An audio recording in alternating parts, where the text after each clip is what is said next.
Welcome back to Probable Magic. This is Modonomics episode number 3. Today we're talking about the value of fun.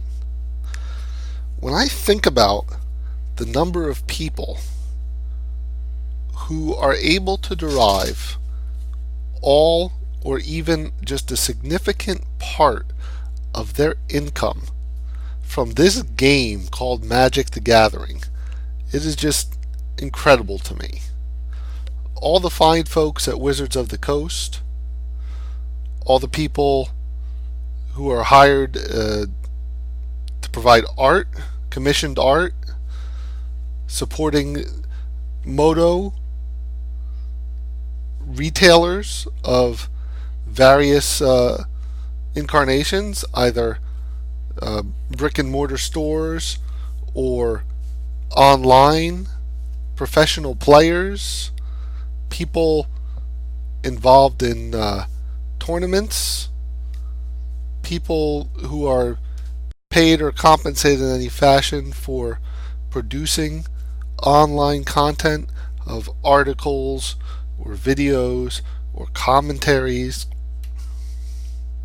even people indirectly, perhaps other games at Wizards of the Coast that might not exist if it weren't for Magic being so stable.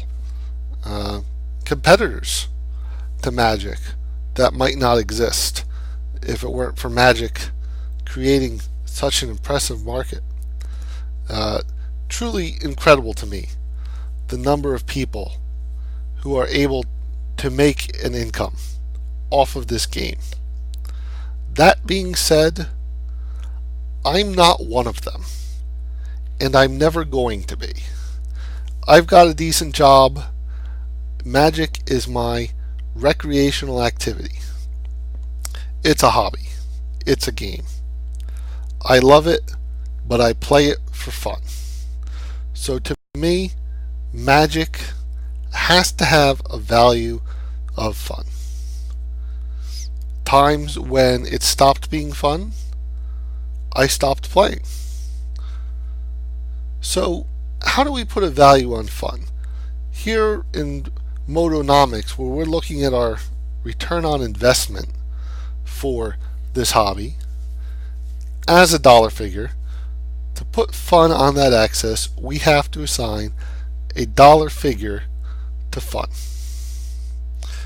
Now, this is one of those things that there isn't any right or wrong answer to. I've developed the scale that I'm going to use. It's very arbitrary.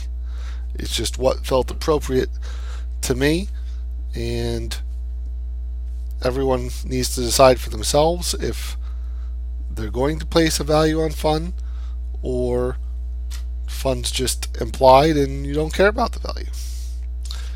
For me, it definitely has a value. One example I like to use is, think about if you've ever been in a draft, a Swiss draft, and you get a bye. Now, if your sole reaction to that is, yay, I get a free pack, then you're not placing a very high value on fun.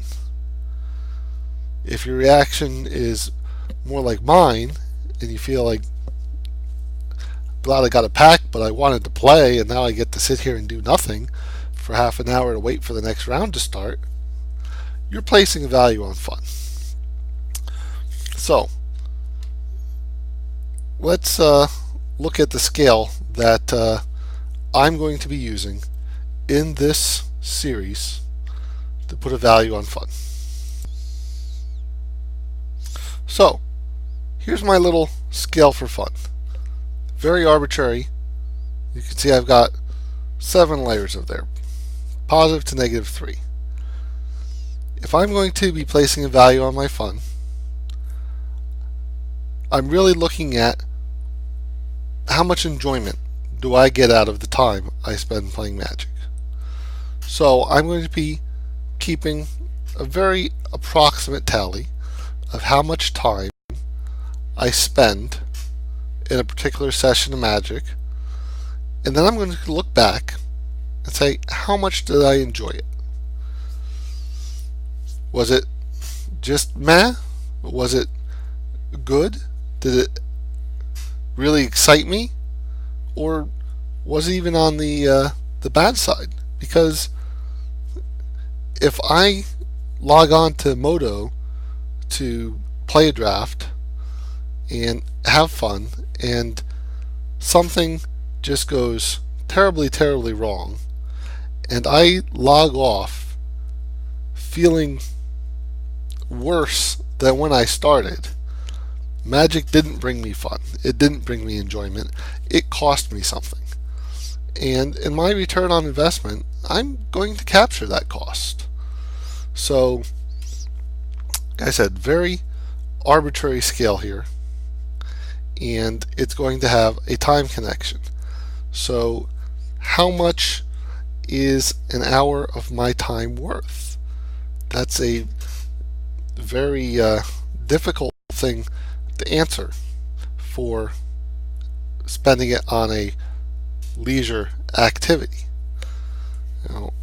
Some benchmarks: if I go out to a movie, I'm probably paying in excess of $10 to $12 for maybe a 2-hour at best recreational experience. If I'm downloading an episode of something to watch on my tablet, I'm probably paying $1 an episode for either a half-hour or hour-long episode that at least I can watch more than once.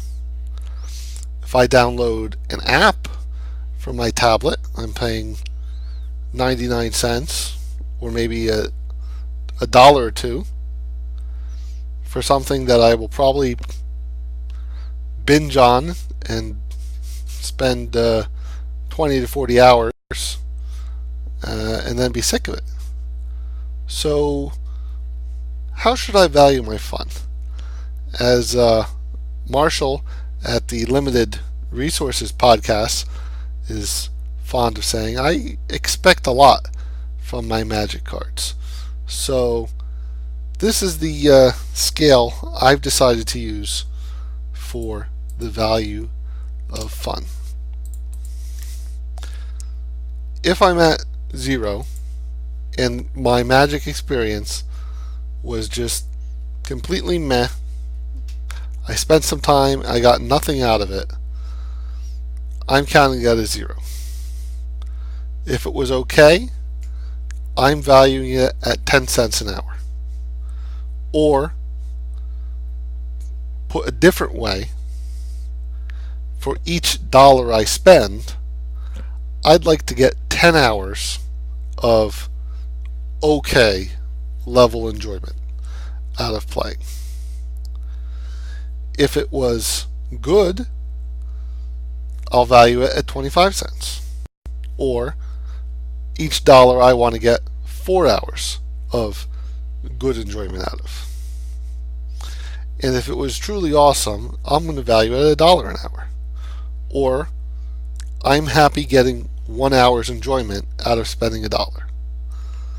On the flip side, if it was a bad experience that cost me something, I'm considering 1 bad hour to be offset by 5 good hours at the same level. So while a okay experience for me, I'm valuing at 10 cents an hour, a disappointing one, it cost me 5 hours or 50 cents. Fortunately, this negative side happens to me very infrequently, usually as a result of encountering some other players that are unpleasant to deal with. In my Modo career, I've had what I consider a -3 only one time. A story that I'll tell at another time. But basically, the way a card was formatted, I couldn't read it and lost a draft because of it and stopped playing for about a week. So there is the scale we will be using for valuing fun. Now let's check in on our ROI.